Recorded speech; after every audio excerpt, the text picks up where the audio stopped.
Hello friends. Today we're going to do something a little different, and this is for two purposes. One, I've been wanting to try to make some of these style videos for a while, and today seems like a good time to do it. And secondly, because specifically there's something to do with this song that we're going to listen to, which is Don't Stop Believin' by Journey, that is related to this week's podcast. We're going to be talking about finales, which is a part of a song. And you may say, I've never heard of finales. And the reason for that is, as far as I know, I've made up the term because I've written songs that utilize this concept, and I believe personally that even though it's usually considered the chorus, the end of Journey's Don't Stop Believin', I believe that truly what it is what I call a finale. I'm going to explain why I think it needs to be separated from a chorus, what makes it different, and what specifically a finale is. I'll give you a hint. A finale is sort of off of the concept of a finale in the context of a show, like in the context of a musical. That's sort of what a finale is that we're talking about. So we're going to analyze this Journey Don't Stop Believin' song, really to lead into that podcast where I talk about finales, when to write them, how to write them, what to do with finales, what the heck are finales. We'll talk more about that. We will talk a little bit about what I think a finale is here in this video as well. Be sure to subscribe if you want more content like this, which maybe you're saying, oh, I've never, how do I know if I want more like this? I guess I'll tell you what we're about to do. We're about to listen to the song. I'm going to pause it at times, and I'm going to give you some analysis on what I think is happening as far as songwriting-wise, different things that they're doing. I'll talk lyrics when I see fit. I will talk about the chord choices. I will talk about arrangement. Basically, the goal of this entire series, which I believe I'm going to be calling Songwriter Analysis, is they're not reacts videos. They are in the sense that I'm watching something and reacting, but reacts are all about, oh, you hit that note, oh, whatever. We don't care about that. I mean, maybe we do if it is important to the song. But the main reason we're doing this, the main thing that I want everybody to get from this is not just, me reacting to a thing. The point is for us all to learn together from different songs, some songs that I think are great songs, some that I think are maybe not that good of songs, but I think that we can learn something from almost any song, good or not good. So we're going to tackle some popular songs, we're going to tackle some not so popular songs, we're going to tackle songs that I personally love and things that I think we can learn from as songwriters. But today, because of the upcoming podcast on finales, we're tackling Journey's Don't Stop Believin'. Let's start right in.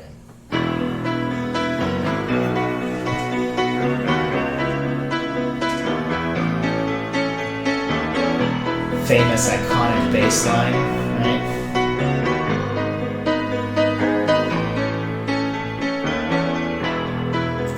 Before we dive into the song, I just want to point something out, especially if you are a podcast listener and you've heard me talk before about, and if you aren't, that's fine, but I'm about to briefly explain it again. But I've talked before about the concept of sometimes the best way to make a certain part of your song interesting is to write that part first. Because by nature of writing, right, once you write a chord progression, you're limited in what the melody can do because you're limited somewhat by the chords. Now, yes, there are still tons of options, right? But the more parts you write, the more, once you write a melody and the chord progression, you're pretty restricted on lyrics, right? Because you already have the melody, you have the syllables you have to work with, basically. You can maybe spin it, one syllable less or more in either direction. But generally speaking, with each part you write to a song, you have fewer and fewer options. So the best way to have infinite creative room and write a really, really great, memorable part is to write that first. This, to me, sounds like they wrote the bass line first. And the chords, the piano chords, right, that feels like it's just supporting that bass line. Also, they use that bass line throughout this song. I think everywhere except for what I would argue to be the chorus, what some consider the pre-chorus, that bass line is playing, I think, the entire rest of the song, but be listening for that bass line. It is through the entire verses for sure. Just a small town girl living in a lonely world. She took the midnight train going anywhere. Just a city boy Did you hear that? Little arrangement choice to keep it interesting. City boy, born and raised. Sort of give me that little mental note. Hey, guess what just happened? Born and raised in South Detroit. Well, the second Took the part of the first midnight verse, train going anywhere.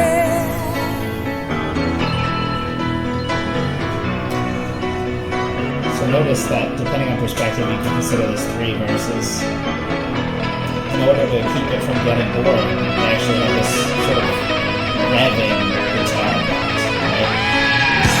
Let's keep it A singer in a smoky rather room. than just singing for a minute I straight. smell of wine and cheap perfume. For a smile they can share the night. It goes on and on and on and on. Something I want to point out specifically to those of you that have bought into my, hey, music theory is important. This is more of a nerdy thing than a truly important thing. But do you notice anything wrong with these chords? Up here. Do you notice anything wrong? I'll give you a second. Alright. So, looking at these chords, we can figure out that we are in the key of E major. We can figure that out because, well, we get a hint of it just by how much E major is sort of feels like that home base thing that we keep coming back to. You should be able to hear it as well in context of the song that that first chord clearly feels like the 1 home chord. But even beyond that, just looking at these chords, just seeing the importance of the E and how it seems to start every line semi-implies that it's the key of E major, but that alone is not enough to tell us for sure. But we have context of it. We also have a B major chord, a C sharp minor chord, and an A chord. So in the context of the key of E major, a B would be the 5 chord, right? And the 5 chord in a major key is going to be major, so B major, yep, right? C sharp would be a 6 in the key of E, right? Because, just going by letters, E, F, G, A, B, C. Oh, wait, I just counted that wrong. E, F, G, A, B, C. I didn't count E. So anyway, so that's the 6, right? And in the context of a major key, which this is, we know that the 6th chord is minor. Boom, C sharp minor. And then A is the 4 because E, you know how to spell. But so you get my point. That's the 4, right? And it's major. So based on just this, we should be able to figure out, okay, this is definitely or almost definitely E major. So that in mind, A flat minor. You might say, well, there's no A flat in the key of E. E is a sharp key, right? We have 4 sharps, not flats, and you would be correct. That should be marked as a G sharp minor. Why does it matter? Because Joseph, isn't an A flat the same note as a G sharp? Yes, it is. But in the context of E, which is a sharp key, that A flat minor chord should be labeled as a G sharp. Did I say A sharp? I meant A flat minor. Should be labeled as a G sharp minor because the A chord in the context of key of E, an A chord in the context of E is the 4 chord, right? Because E, F, G, A, 4. So because of that, A is a major chord, right? Which we have, A major chord. The minor chord is that 3 chord, which is E, F, G. In this case, G sharp, because we're in the key of E minor. Because 3 chords in the context of major keys are minor, so that should be marked as G sharp minor, which is the only reason I had this up, because it is marked correctly, or I should say more correctly in this one with the G sharp minor. Anyway, just want to point that out. Strangers waiting up and down the boulevard, their shadows searching in the night. Streetlights, people living just to find emotion, hiding somewhere in the night.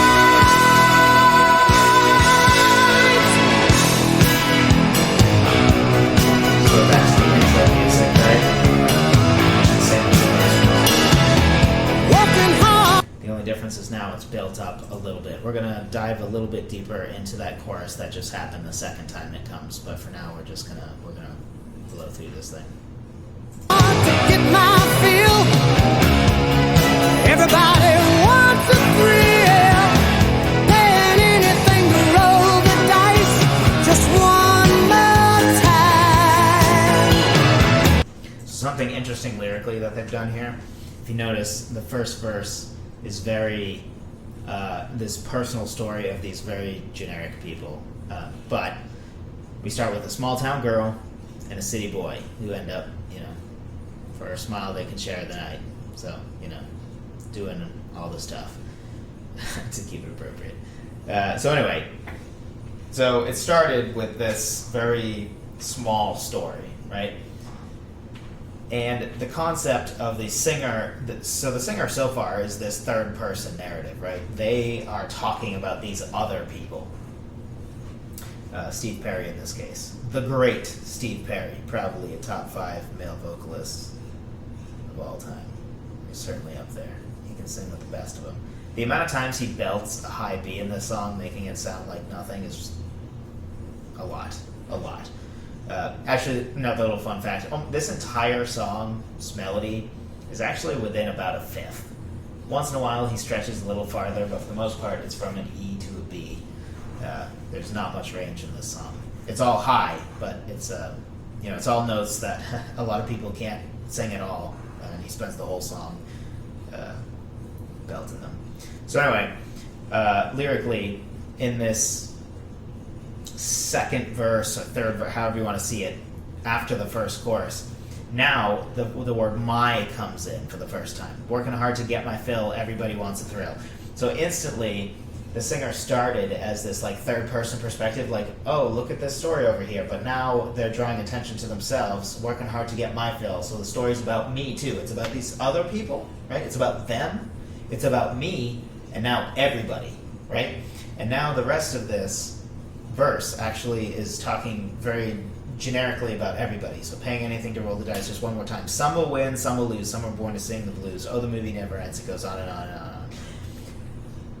So a part of the effect that this has is it sort of gives you this feeling of like we're all in this together, right? Because we have a story about them, about you. If you're singing, right, you're saying my, and then you talk about everybody, right? So if we think of Steve Perry up on the stage, he's like, hey, I'm singing to you, but I'm going to tell you this story about these other people, but it's also my story, and it's also your story, because you're part of everybody, which helps sort of give it that bigness lyrically, which helps to go along with how big the song is getting musically, right? Because they keep adding layers and instrumentation to make sure that the song continues to grow sonically.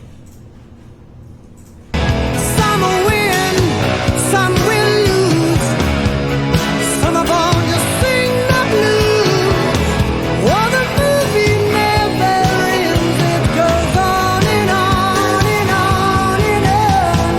Strangers waiting up and down the boulevard. Their shadows searching in the night. Street lights, people.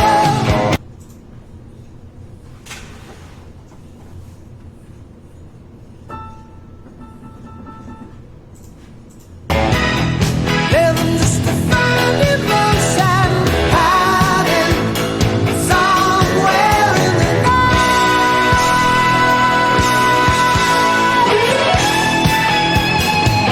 So a couple things before we get into that part. So I want to talk about this, or I'm going to call the chorus. If you look on websites, they're largely going to consider this a pre-chorus. And I understand why, and I'm going to make my argument for why it is not a pre-chorus and is actually a chorus, probably at the end, because after we finish the song. I'll talk about that, and I'll start to break down what a finale is and why I think it's important and why I think it's a very useful part of a song to use, even though it basically doesn't exist outside of, again, I would argue this song does employ at least what I'm talking about when I talk about a finale. So something interesting this this chorus does. First thing to note is right. We every other part of the song starts with that E, that home bass 1 chord. The chorus, though, or pre-chorus, if so far you would consider it that starts on the 5 chord and goes to the E chord. Also, if you'll notice, the highlighted, if anything, is this whole chorus is pretty understated, right? Like, it feels like it's going somewhere.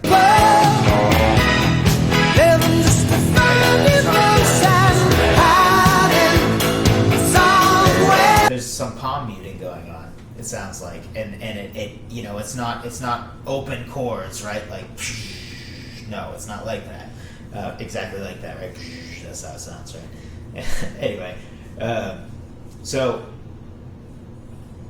it feels like it's sort of revving towards something, right? Like there's this feeling of, oh, there's something more, because every time it feels like it's going to break into something big and home base, it actually is very understated. If you go back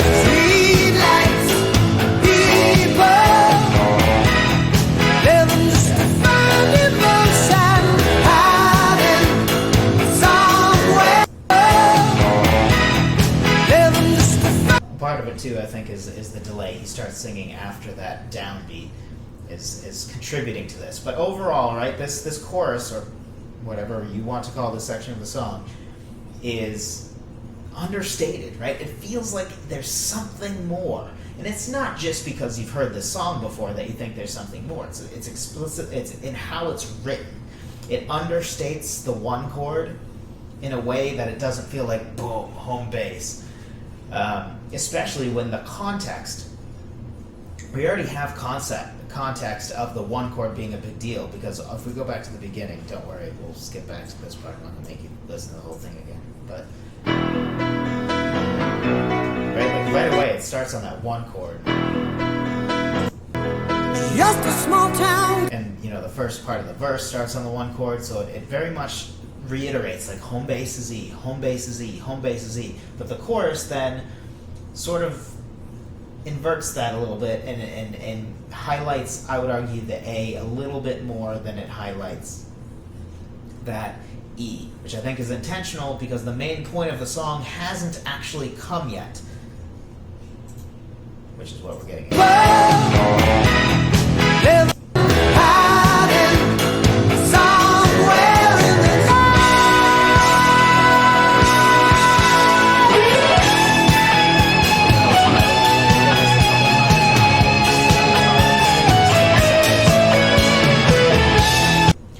But if you notice, that guitar is actually doing the melody that's about to happen, the vocal melody that's about to happen, right? That's the Don't Stop Believin' part that is already playing. In a way, you could argue it's almost foreshadowing it, right? Because at this point in the song, you haven't heard that vocal melody yet. And it would be pretty easy to actually not really notice, just because it's not a vocal. It would be easy to not notice. So it almost works as musical foreshadowing, in a way, what is about to happen.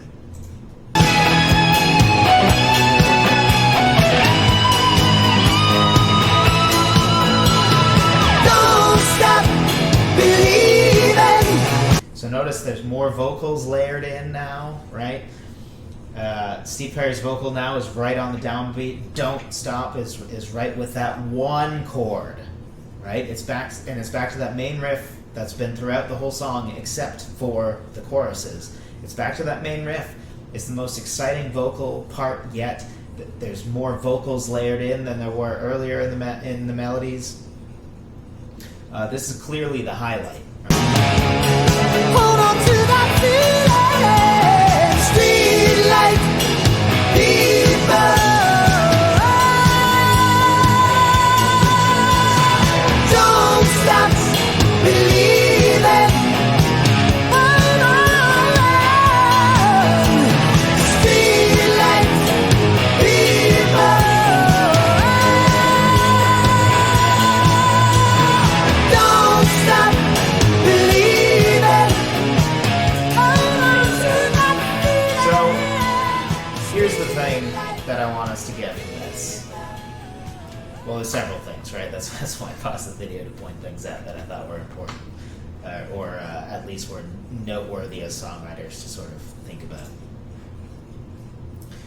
So, again, like we said, the whole song is built around this riff and bass line, except for the chorus is a departure, and by the time it comes back to the final time, it really feels like the highlight, right? Like, normally you would consider the chorus of the song the highlight of the song. In this case, though, it's that last part, which again, if you go and look it up, most, like, lyrics.com type places, geniuslyrics.com or whatever, most, if not all, of them will actually label the strangers waiting up and down the boulevard, or isn't it walking up and down the boulevard? Waiting, no, whatever. This part, right, the strangers waiting up and down the boulevard, their shadows searching in the night part. When I look, that's labeled the pre-chorus. And then they label that Don't Stop Believing part the chorus. So first, let me explain why I think it's a mistake. Two things I want to talk about. I think it's a mistake to label it that way, but I understand why. So there are some sort of philosophical questions about what a chorus is, right? So I would argue that most of us would agree traditionally a chorus is a part that repeats and is the highlight of the song, right? Those are the two main things. Choruses repeat and choruses are the highlight of the song. In this case, if we consider the Don't Stop Believing part a chorus, it doesn't really repeat. Now you can say, okay, it repeats twice at the end.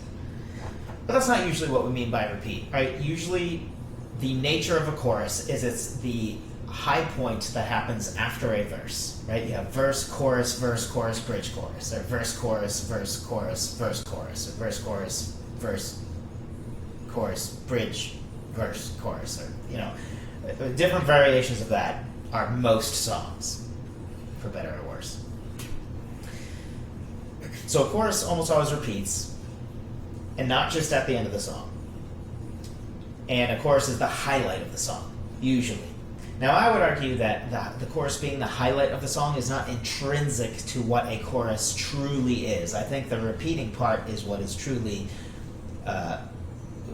makes something a chorus, which is why I would argue that the Strangers Waiting is actually the chorus, because that is the part that repeats after the verse. I also would say that a pre-chorus, by definition, because of its name, it's a pre-chorus, it's meant to lead into the chorus. And it doesn't lead into the chorus the first time, right? So a pre-chorus that doesn't go into the chorus, you have to start asking yourself, is it really a pre-chorus? Because the nature of the thing is to lead into the chorus. Which is not to say that any time a pre-chorus doesn't lead to the chorus, that's not a real pre-chorus. That's not what I'm saying. Again, this should be a interesting discussion about how we label things in order to illuminate what I'm talking about when I talk about a finale, which we're getting to. So, but also the second time, it still doesn't directly go into the chorus. It goes into a solo that previews the chorus, but it doesn't go directly into that chorus, if we're considering that final part the chorus. So those are sort of, from both sides, my issues with labeling the part that does repeat after each verse, or after the verses, labeling that a pre-chorus and not a chorus, even though it doesn't lead directly into a chorus, and then labeling the part the chorus that doesn't happen until the end of the song. And it doesn't happen until the end of the song. It actually fades out while still going or repeating that last part. Right? So once we hit what you're labeling, or what most sites label the chorus, we never get anything else. It's truly the final part of a song, which leads me into what I believe a finale is. A finale to me is basically this. It's a hybrid between a bridge and a chorus. What do I mean by that? I'm glad you asked. So, we talked about the two factors that I think are the really watered down this is what a chorus is, right? A chorus repeats, usually after verses, or after pre-choruses or whatever, but repeats, and it also is the high point of the song. A bridge, on the other hand, is the only part of a song that only happens once. What I mean by that is so usually, right, you have verse 1, chorus, verse 2. Now, verse 2 changes the lyrics from verse 1, but the melody and the chords are almost always the exact same. Right? So it feels familiar, but the lyrics change to continue telling the story. Chorus 2, almost always the chorus has the same lyrics, melody, and chords. Once in a while, you have the lyrics change slightly, or sometimes significantly, which again puts it back in the party of the verse, where it's still repeating melody and chords. So 2 of the 3 main parts of what makes like a song, which melody, chords, or harmony, if you want to see it that way, which is usually a better way to see it, but we won't get into that discussion now.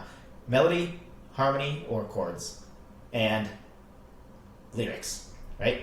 So verses and choruses at least repeat 2 of those. Chorus usually repeats all 3. A bridge, though, often has a completely different chord progression than we've seen before in the song. Maybe not always, so we'll say the chord progression is the same as something we've seen before. That's fine. But the lyrics totally change, and the melody totally changes. So 2 out of the 3, at least, are different than anything we've seen before in the song, and usually a bridge only happens once. The bridge is the change-up in the song, right? It's the X factor. It's sort of that side story.